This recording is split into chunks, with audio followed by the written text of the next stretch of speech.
My name is Kenji Yoshino, and I'm the director of the center. I'd like to start by thanking the Center on Race, Inequality, and the Law for co-sponsoring this event, as well as the sponsors of our speaker series as a whole, which are Cleary Gottlieb, Cravath, Davis Polk, DLA Piper, Fried Frank, Latham and Watkins, Paul Weiss, Sullivan and Cromwell, Wachtell Lipton, Weil, and White and Case. For this event, I'm truly delighted to introduce our distinguished guest, Professor Jennifer Richeson. Professor Richeson is the Philip R. Allen Professor of Psychology at Yale University. She is an elected member of both the National Academy of Sciences and the American Academy of Arts and Sciences. Her empirical and theoretical work has been published in numerous scholarly journals and popular publications. In 2006, she was named one of 25 MacArthur Genius Fellows for her work, quote, highlighting and analyzing major challenges facing all races in America and in the continuing role played by prejudice and stereotyping in our lives, close quote. In 2019, she received an honorary doctorate from Brown University for work that expands the boundaries of knowledge on interracial interaction and the living contexts of diversity.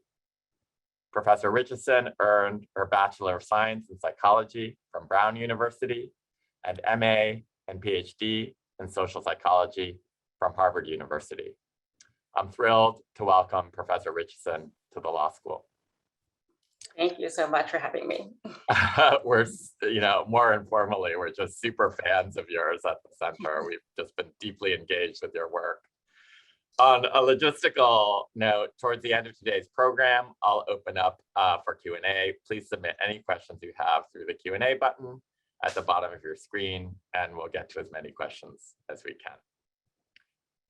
So, Professor Richeson, I want to start with the rapidly changing racial and ethnic demographics of the United States.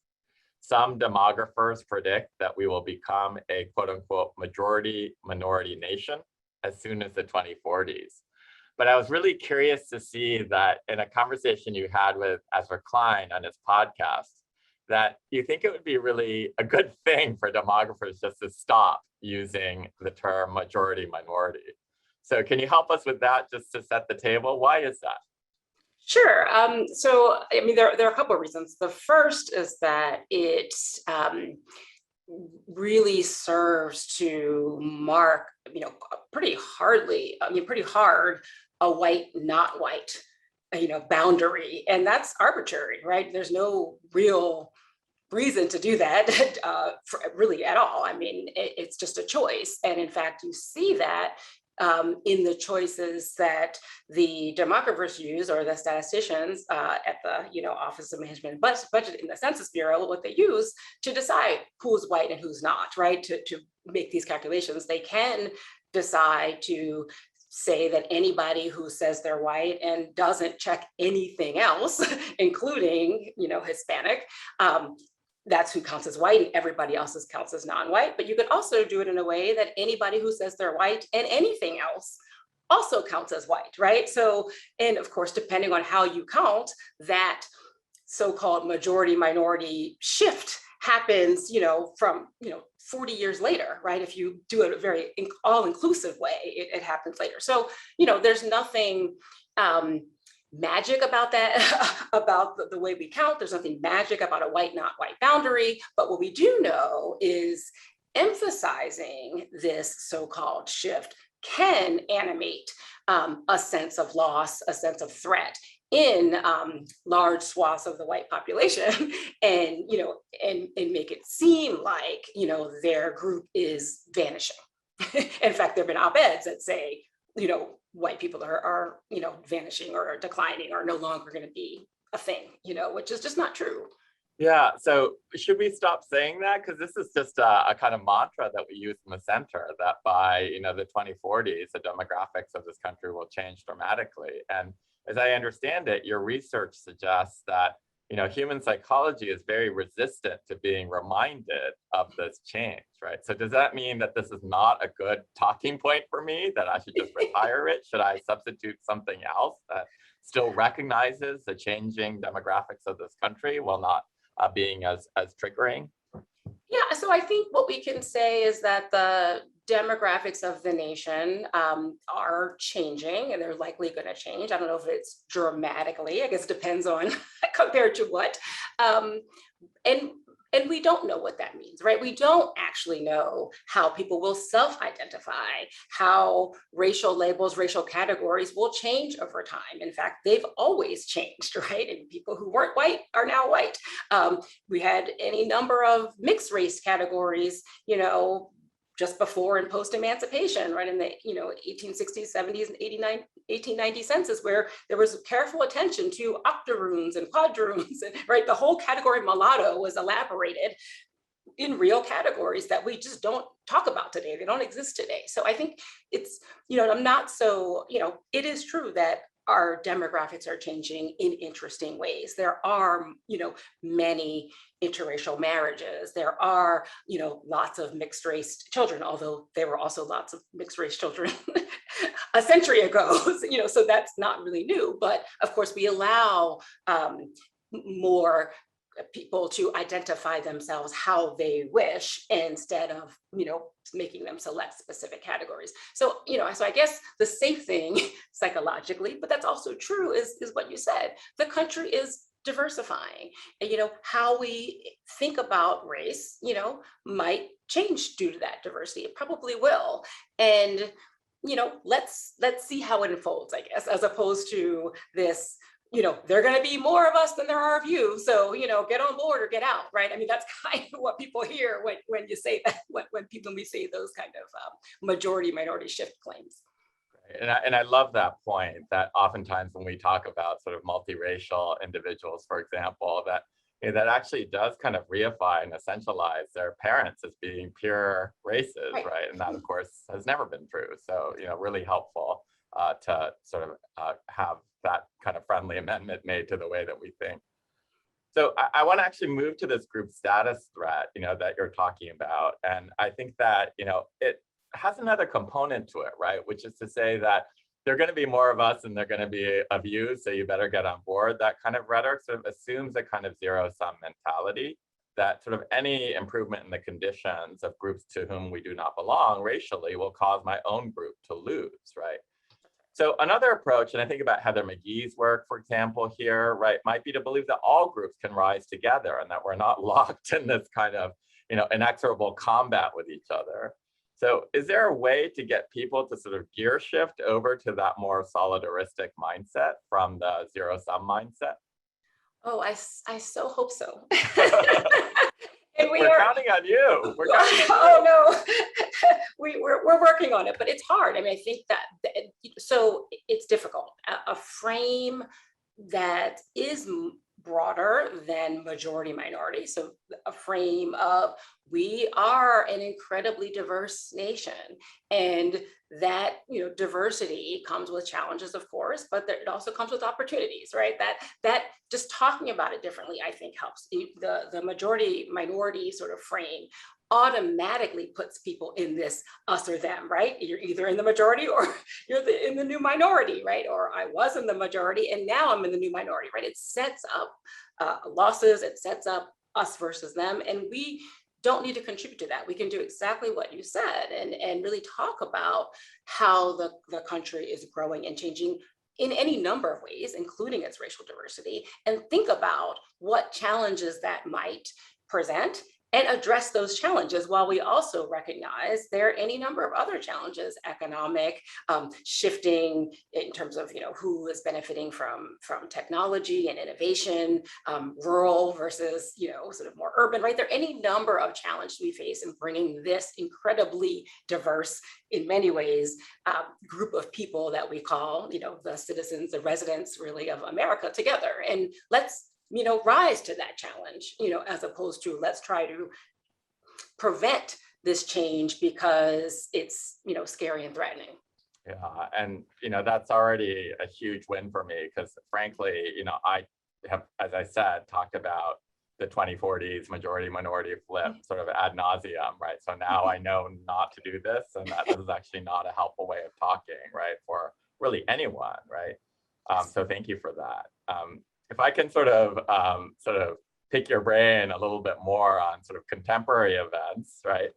Over the past year or so, we've seen a huge backlash to the Black Lives Matter movement and the new attention, it directed to racial issues, including a concerted effort to attack so-called critical race theory being taught in schools. As you know, critical race theory came out of the legal academy, so this kind of stings a little bit and feels a little close to home. Some people attribute to bring this and to make this sharply contemporary, attribute Glenn Youngkin's recent victory in the Virginia gubernatorial election to the anti-CRT backlash.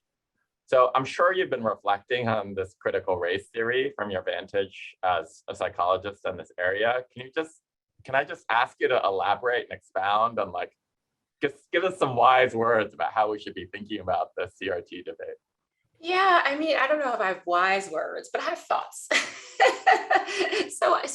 And I think all of these contemporary issues, both obviously the attention and the initial support of Black Lives Matter in the wake of the George Floyd murder, and the backlash, I think are all still a part of this larger, the reality of our shifting demographics, right? So, that's why I said it's not that we don't want to pretend like it's not happening, because it is. And what comes with that, well, multiple things, right? There's sort of the status threat side that we talked about, which of course ultimately leads many white Americans, especially those who are, really concerned about what this new America would look like for them and their families, to hunker down, right? To protect themselves, which means usually kind of middle, income white America, Midwest, just a sense of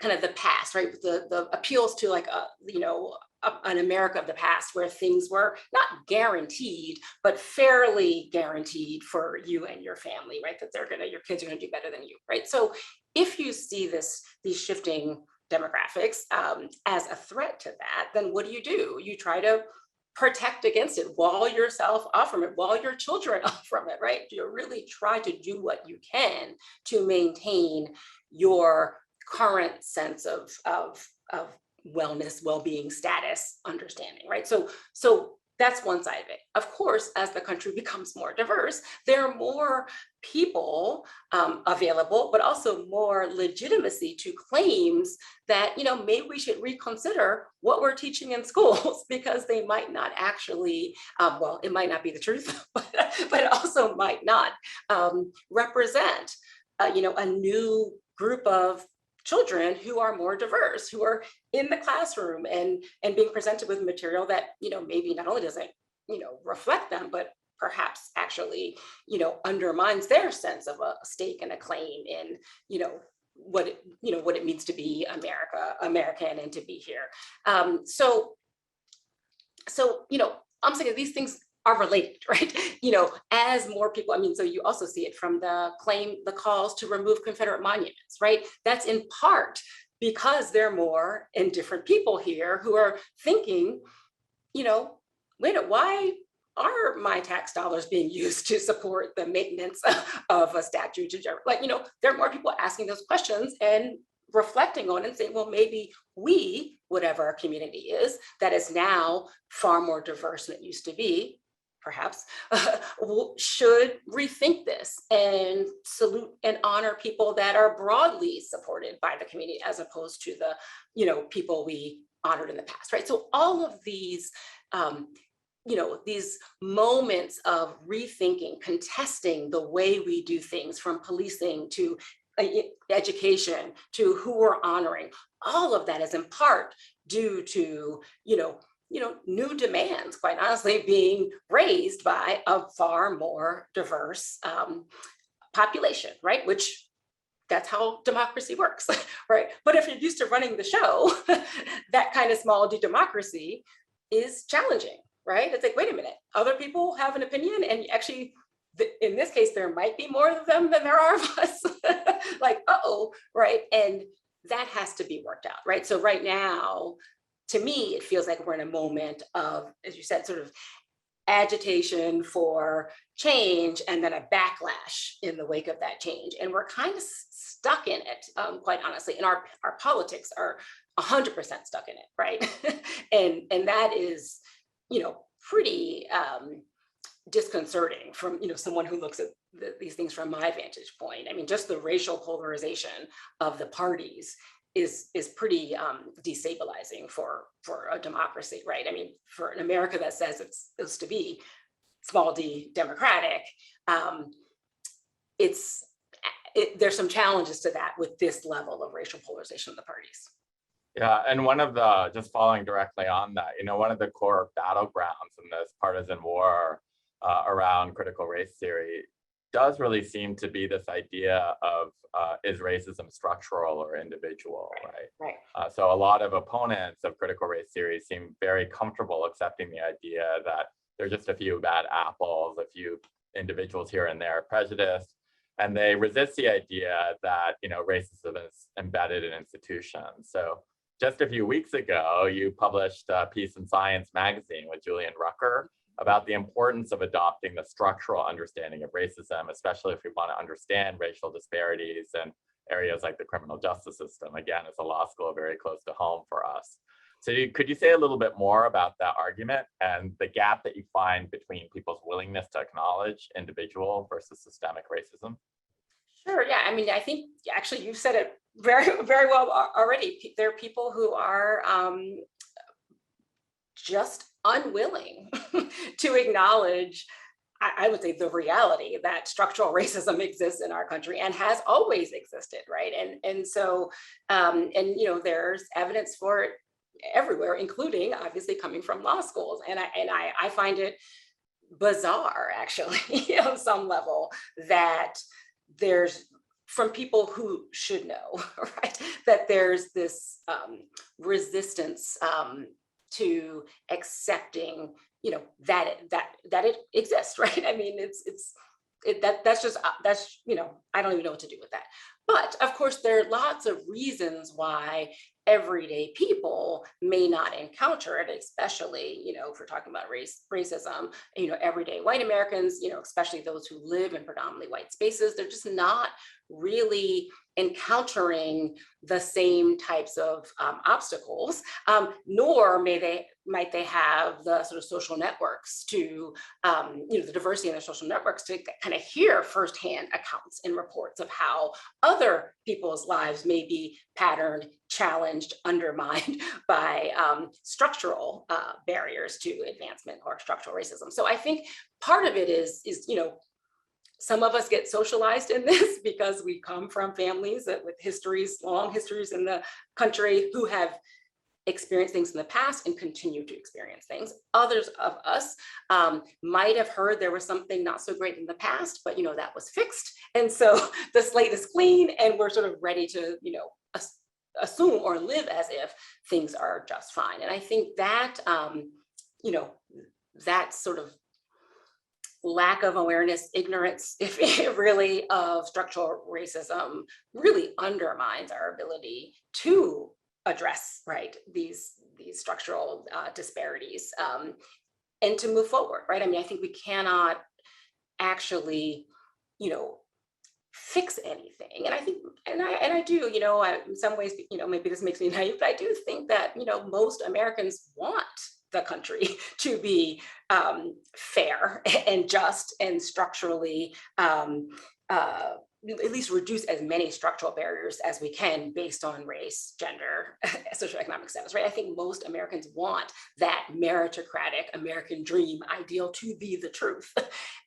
And, so if those of you are listening to this, then I invite you to consider that structural racism, the structural barriers that make it extraordinarily difficult for some people, members of some groups, to advance in society, actually are anathema to the American dream. And we have to dismantle them if we are going to be the country we claim to be. Yeah. I love that. And I want to sort of disentangle, two kind of groups of people who hold this, there's no structural racism today. So I think one group of people is there never was structural racism, right? And like you, I just sort of throw my hands up at those people because it's just like slavery, Jim Crow, like you can't really, I think, sustain that claim, right?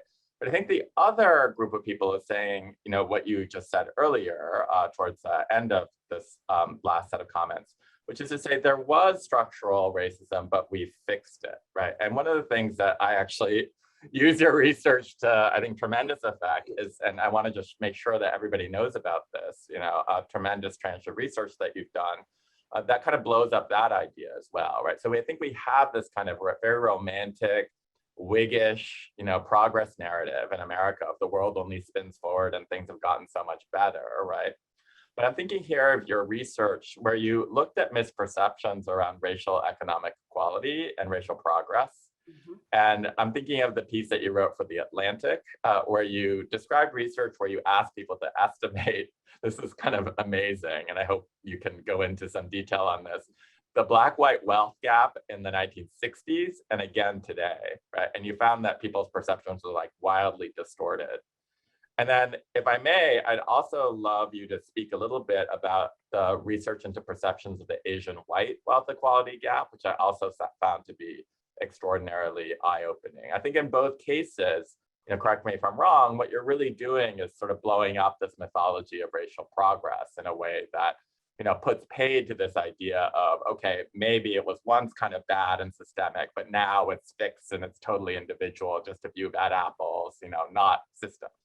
Yeah, that's right. So the work we've done on this sort of larger mythology of racial progress, a good bit of the evidence, and I think some of the best evidence is in our total, really the only word is absurd sometimes, beliefs about the Black-white wealth gap in particular, right? So on average, if you ask Americans, what do you think how much wealth, does the average Black family have? Let's say if the average white family has $100, right? So you make it so that you don't have to do a lot of math, right? So if you think that the races are equal in how much wealth they have in the United States, then you'd say 100, right? Both have about $100, right? If you think that that Black Americans are close, but not all the way, then maybe you'd say they've got $70, right? Not 100. So we've asked Americans this question a lot in a lot of studies, and you usually get people saying somewhere between 50, maybe 75, right? On average, if you just ask them straight up. Okay. By the way, according to the latest numbers, because the federal government, thank you, collects data on these matters.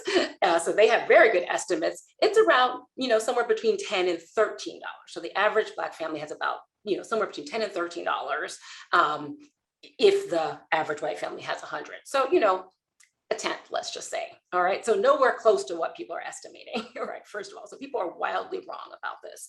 And what's even more compelling and says something about our psychology and this sort of narrative of racial progress is if you ask people, okay, what do you think it was in 1963 or 1983 or 2003, right? Up until today, what people would normally estimate, so I said somewhere between 50 and 75 for today, they will actually sort of increase their perceptions of equality for today if they've been asked about the past first, right? So if I'm asked about some other times in the past, then I'm even going to be more wrong about today, right? There's this upward pressure on my estimates of how equal I think things are today. If I've been asked to reflect on the past, really even just one day on the past, you see this effect, right? So so all of the work we've done of this, suggests that people are generally not, they just don't know about the Black-white wealth gap. But more importantly, that there's this desire to see things as more fair, more equal than they actually are. And that is motivated It's not, it's not simply, well, wouldn't it be nice? I mean, there's a real commitment to believing things that are far more fair than they are. And this is, this is important, just I think as I'm a psychologist, so I find it interesting generally, but it's especially important for wealth because as we know, wealth is such a vital predictor of almost everything else, right? We think about, oh, if people do the right thing and they go to school and they get a good job and they keep their head down, they'll be okay, in general, which is not untrue except for wealth, right? Wealth, it's the exact opposite. Wealth actually allows you to go to school, get a good job, stay healthy, right? All of the things that allow you to succeed in life without really, quite frankly, at all, come from having some basis, some wealth, right? We see that, especially now there are things we can do about this, but, schools, right? School districts are basically organized around wealth, right? So when you use property taxes to fund public schools, you're basically segregating kids by wealth, really, we also know that schools are incredibly segregated by race. And so you put these together, right? And you realize that, okay, not only are we not interacting with each other from the very beginning, right? We're not living near each other, kids are in school together, but the schools that white kids in have billions more in actual financial investments than the schools that Black and brown kids are in, right? So, that makes you gives you pause. And then we step back and say, okay, really from the beginning, we have a racial opportunity gap that is, really firmly rooted in this wealth gap. And we cannot afford to pretend it doesn't exist. And just a couple sentences on the Asian white wealth. Yes. Equality point. Yes, so that misperception isn't as vast, but still there, where on average, Americans think that that actually, in many cases, Asian Americans have more wealth than white Americans. That is not true. And that,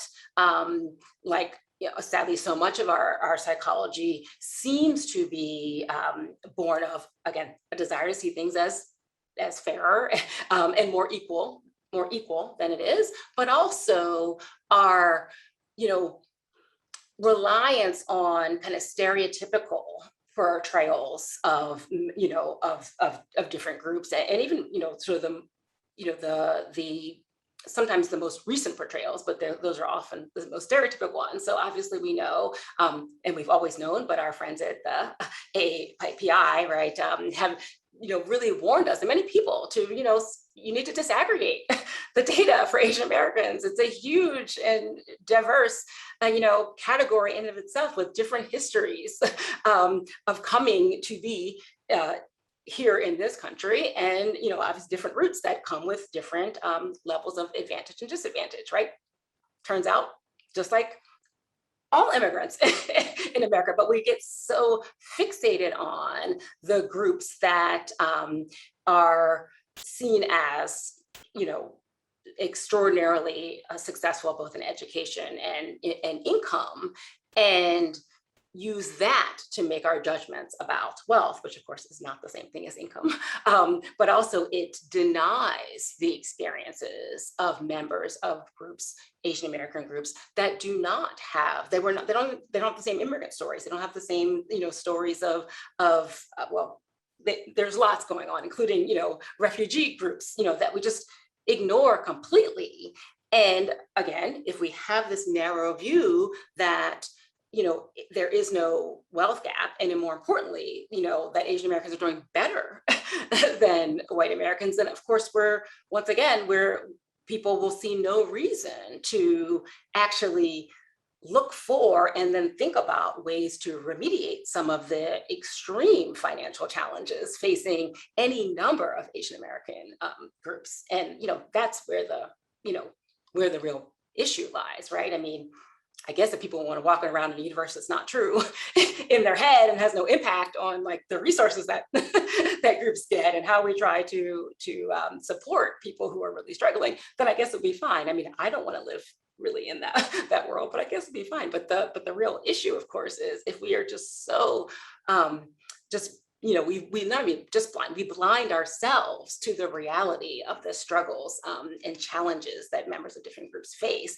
then we will not do anything. Even those who sort of are dispositionally or politically inclined to care, we will do nothing to fix those challenges, right? To address them.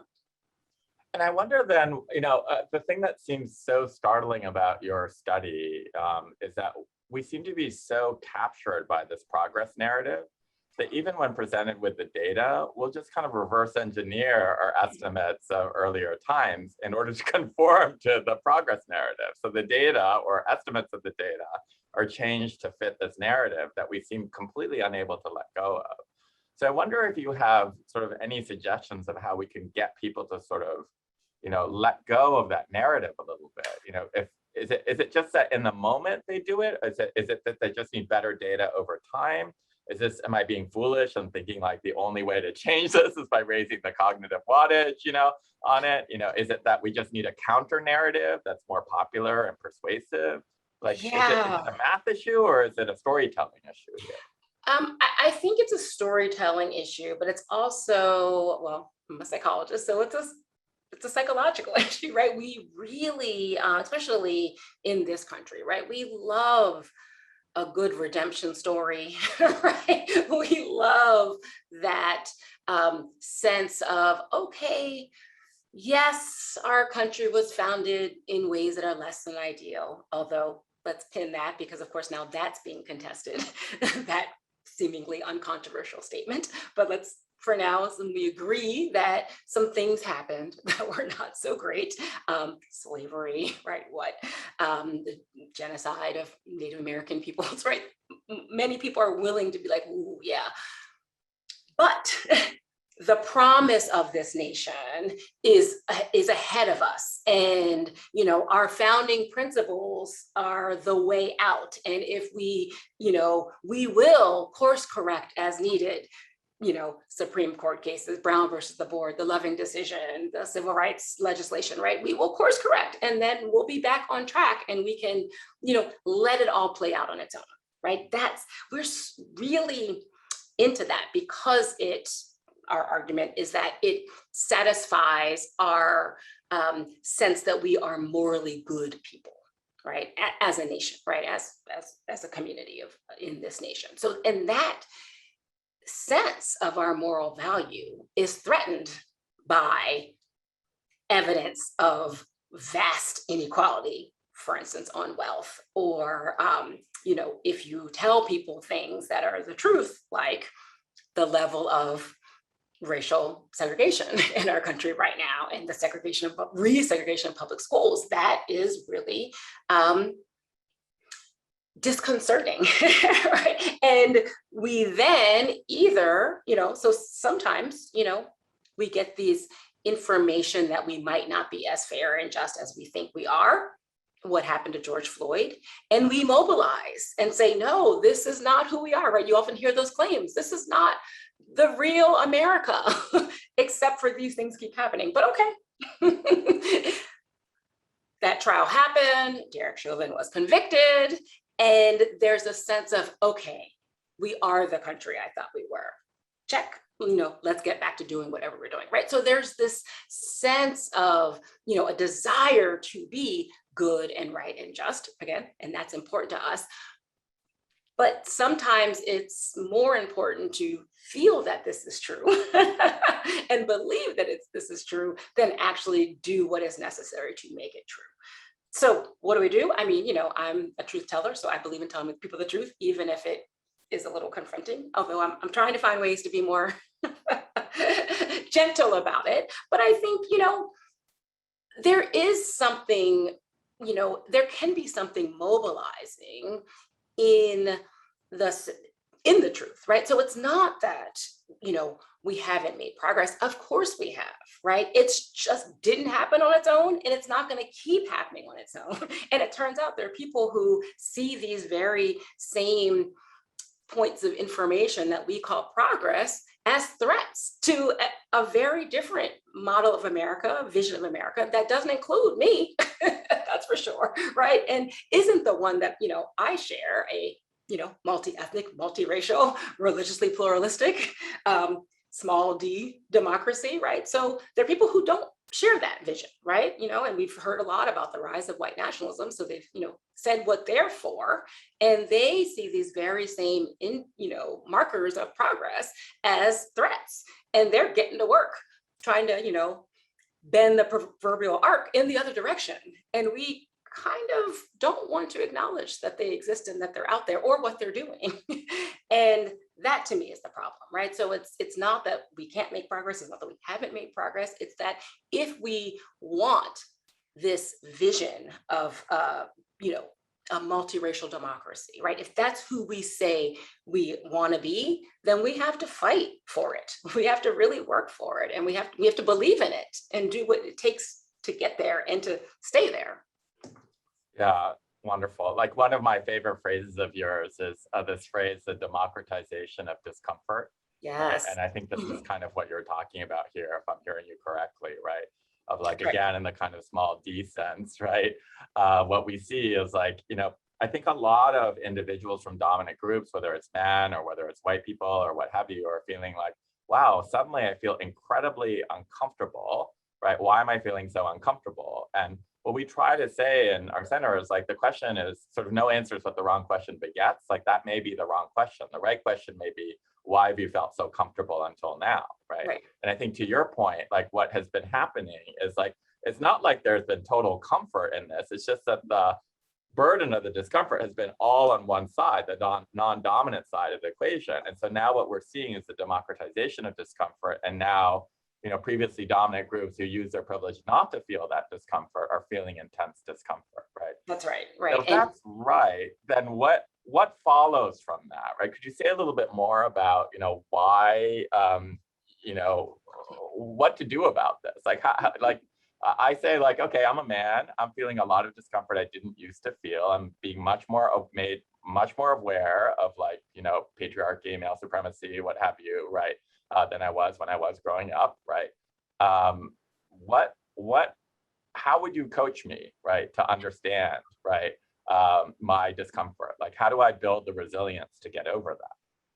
Yeah, that's a great question. I think so. So the first step is what you just did, acknowledging that this is discomfort around, changes that have taken place, and especially those of us who believe those changes are good, more women in the workplace, rising up the ranks, more racially diverse, and then of course, fair and equitable spaces. That is going to come with, it's not just the bodies that we want there, right? We want the ideas, we want the perspectives, we want, the vitality, and actually, honestly, we want people to feel free to be their actual authentic best selves, not maybe their full self, but their authentic best selves in these spaces. Well, that's might cause some discomfort. It likely will. And acknowledging that is, I think step number one, right? It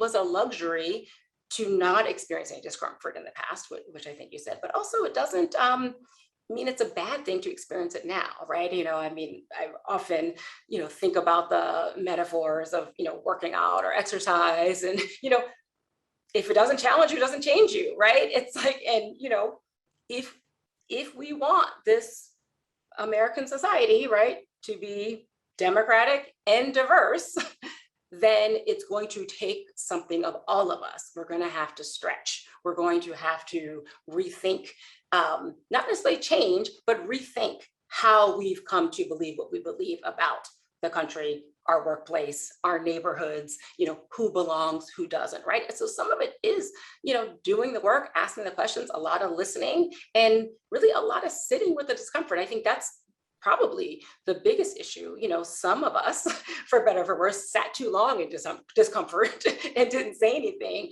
But others of us, feel like a hangnails level of discomfort, and we got to change the law to make it not possible anymore, right? And I think that is the real challenge. I think, getting back to the Virginia situation, it was obviously complicated, but a lot of the storytelling around that was like, well, I don't want, my kids, and of course it's white kids, of course it's always elementary school kids, to, feel sad about being white. And I was like, well, I don't think anybody wants little white kids to feel sad about being white.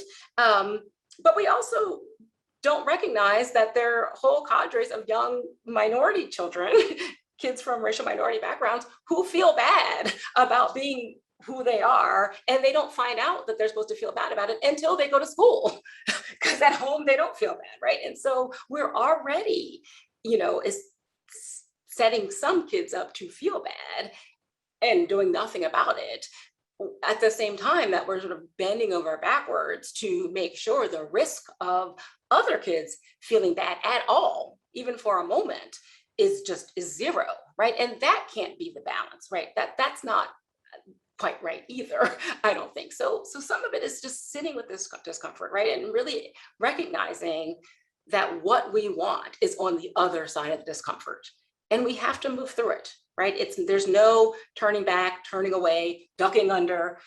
I can't leap over it. So it's okay, if we believe in this we, right, the demos, the we the people, then we have to come together and sort it out, right? And that's the only way through. It's not a sexy solution. No. And I realize that, like, you're a nationally renowned social psychologist, not my personal psychologist. So it's not your job to make me feel better. But I did sort of want to end on a slightly more optimistic note. This is going to be my last question. So those of you who are listening in to this conversation, please come on in into the Q&A, and we'll turn to that after we get a response to this one. So I was trying to find some kind of gleam of optimism, right, in your work. And so I went back pretty deep in the archive, right? So you had an early research study with Sophie Terwalter, right, that looked at what happened when some white people were being told before entering an interracial interaction to avoid prejudice. And then others were told to try to have a positive interracial exchange. And you found that the people who approached the dialogue with a more positive frame were able to do so with less stress on their cognitive load. So, talking about this, strategies, hopeful strategies going forward, does that sort of early research hold clues for how white individuals or members of other dominant or privileged groups might enter these diverse spaces in a way that's more productive? Is there any research showing that the other side of these conversations, people of color, women, also benefit from getting into a certain frame of mind before entering those dialogues? Yeah, that's a great question. And yay, shout out to my former student, Sophie. She's delightful at UVA, Batten School of Leadership now.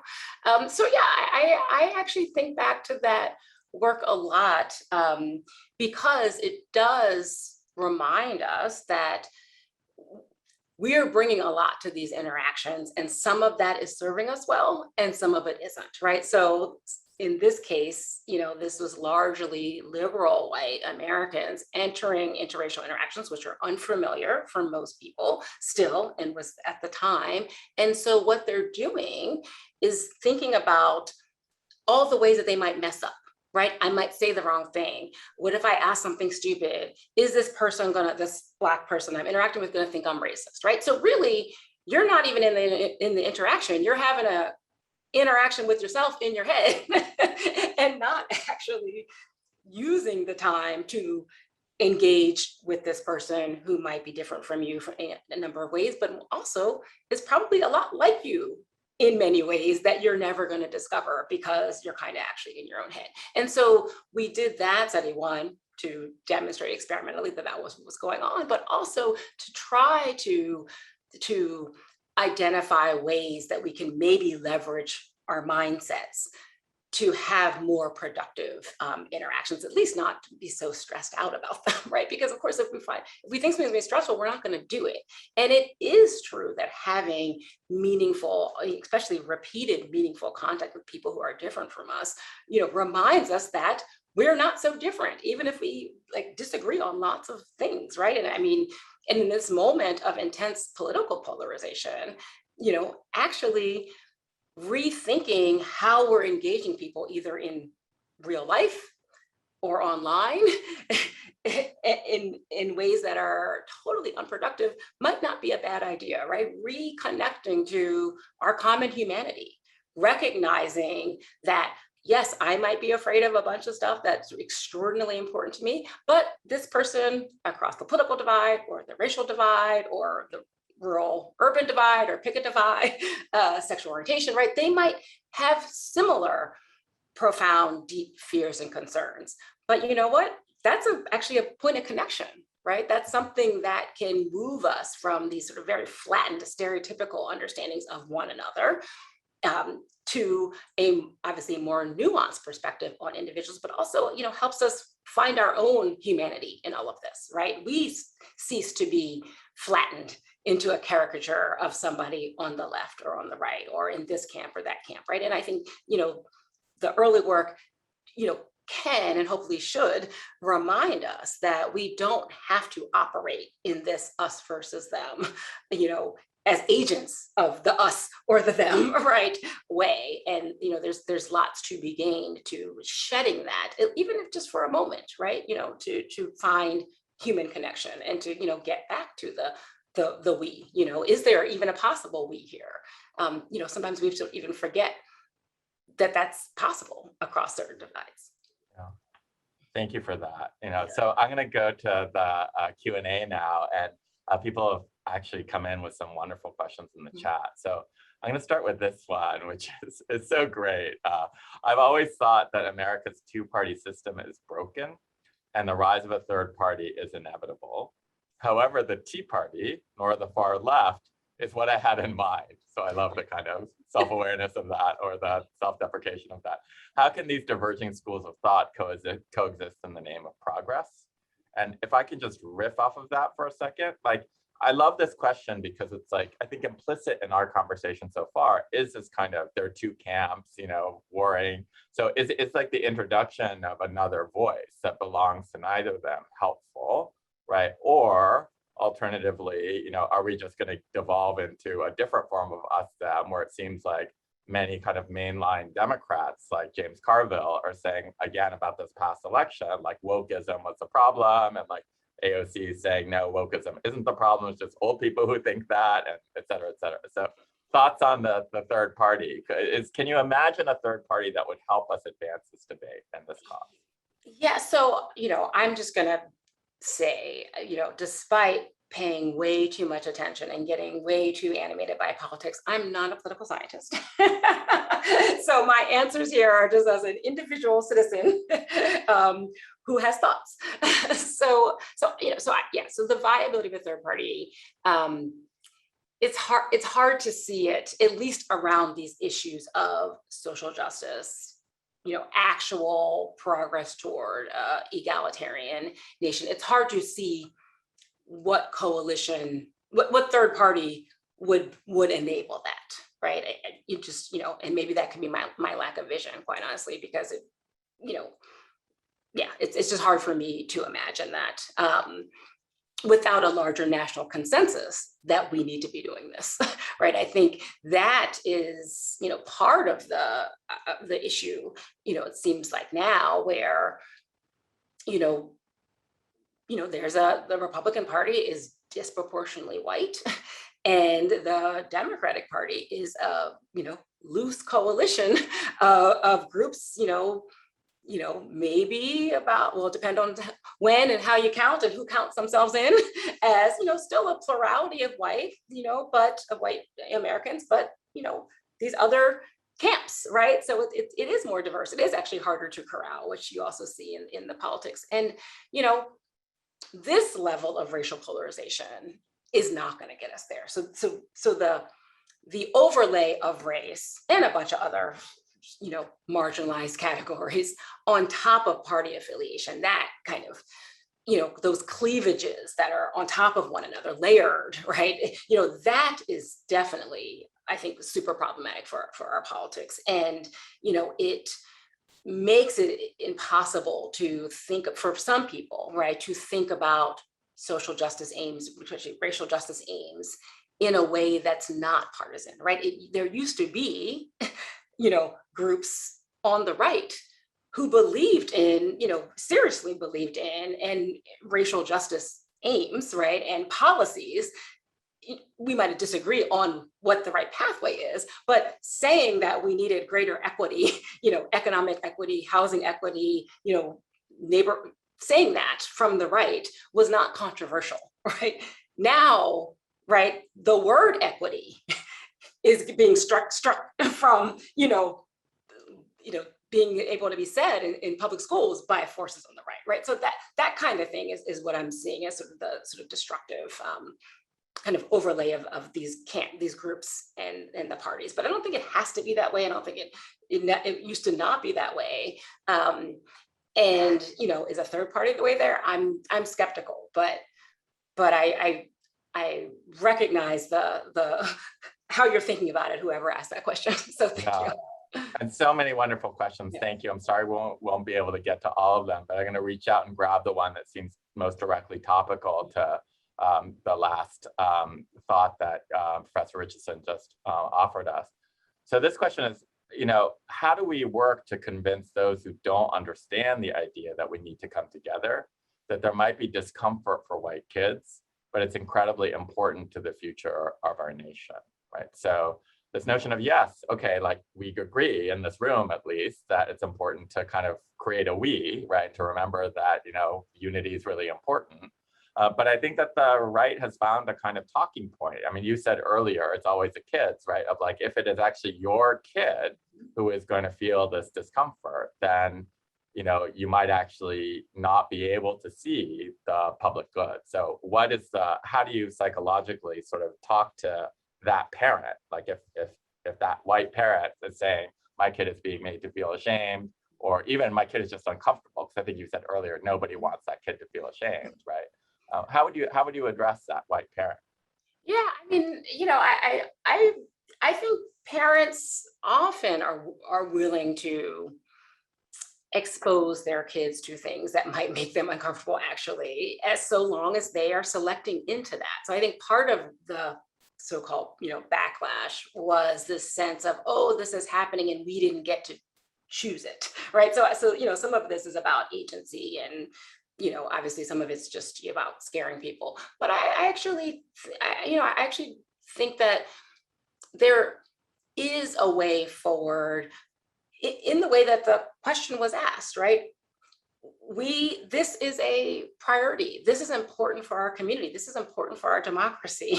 And the way there is through, exposing kids across the board to, different people, different ideas, of course, through their education. Education is about exposure to different ideas, right? And I think, it's kind of ironic that we went from this moment of all the liberals being called snowflakes because they didn't want X, Y, and Z happening, to now this, situation on the right. We're like, no, we don't want to be uncomfortable. And I'm like, are you snowballs? Are you?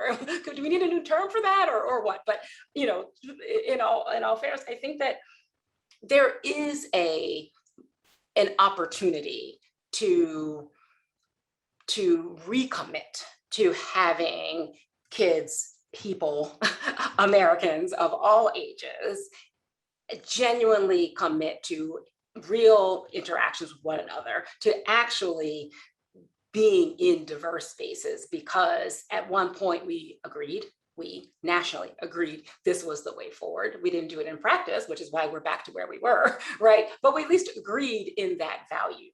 And certainly those of us who are the ones who thought Brown versus Board of Education fixed everything and now have to be, content with the idea, oh no, maybe it didn't. We have an opportunity to say, okay, well, let's select something different for our kids, or some of us are getting to our grandkids, right? Let's make sure we actually follow through and, stop accepting that, we're incredibly segregated, right? We're choosing this every day, right? And this is not something that just is happening without anybody making choices. It's like, no, no, no. We're choosing every day to stay in extraordinarily segregated spaces, and we could choose something else. But because we believe in what's on the other side of that, and despite the discomfort that comes from that. Yeah.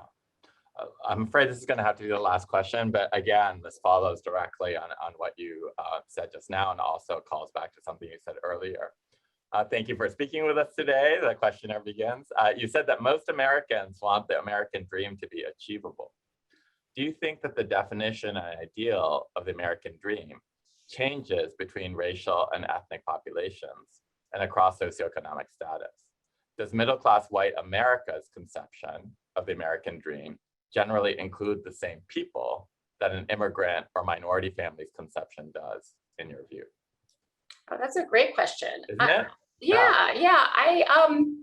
I actually think it does. I think it is such an overarching, prevailing idea, at least, at that level of principle, that it really does include everyone for the most part, right? Of course, there are always caveats, right? There are people who have different lines of who they see as being here legitimately, credibly, all right? There are all kinds of caveats that individuals have, and of course that can be aligned with ideology. But broadly, I think actually people really do have this overarching faith and desire for the American dream to broadly be the case. That's why whenever we see anybody who seems to have achieved it, no matter what their racial group, right, they get elevated. I mean, Oprah, right? She is the iconic American dream, rags to riches,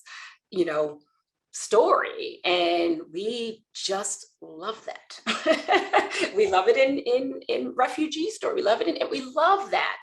We love it so much that any evidence of this blinds us to the reality of structural barriers that undermine the very American dream that we want to be the case. So I do think that there's, all of our stories are really committed to this narrative, right? So I think there is commonality, and at least the opportunity should be open for people to advance to their best ability, talent, right? It shouldn't be blocked by these vast chasms in wealth and other barriers by race and other groups. So I think that is generally true. Now, what it means to be successful might differ, I think, based on where you're from, who you are, what counts. I think that might differ, but I think that's okay, right? Because that's sort of people defining for themselves what achieving the American dream might be. I think that the question of, is it broadly available to Americans writ large? I think that is something that most Americans, there's consensus that it should be. Yeah. And blindness that it isn't. I have to report, at the risk of embarrassing him, that my wonderful executive director, David Glasgow, is from Australia, and he remarks that he's so bemused whenever we say something like, this is America, this isn't who we are, because he says in Australia, when something bad happens, like oftentimes the cry is, oh, we're terrible, we suck, So I think what you're saying, going back to the kind of iron law of the progress narrative that we embrace, there are really dark sides to that when we kind of cling to that without any data, but there might be a silver lining to that of saying, because we're so invested in this idea of we will make progress, we will move forward, that we could actually harness that towards more benign ends as well. That's right. Thank you so much, Professor Richardson. This was truly a joy. As I said, we're super fans of your work, and even more so after this conversation. Thank you. Thank you so much.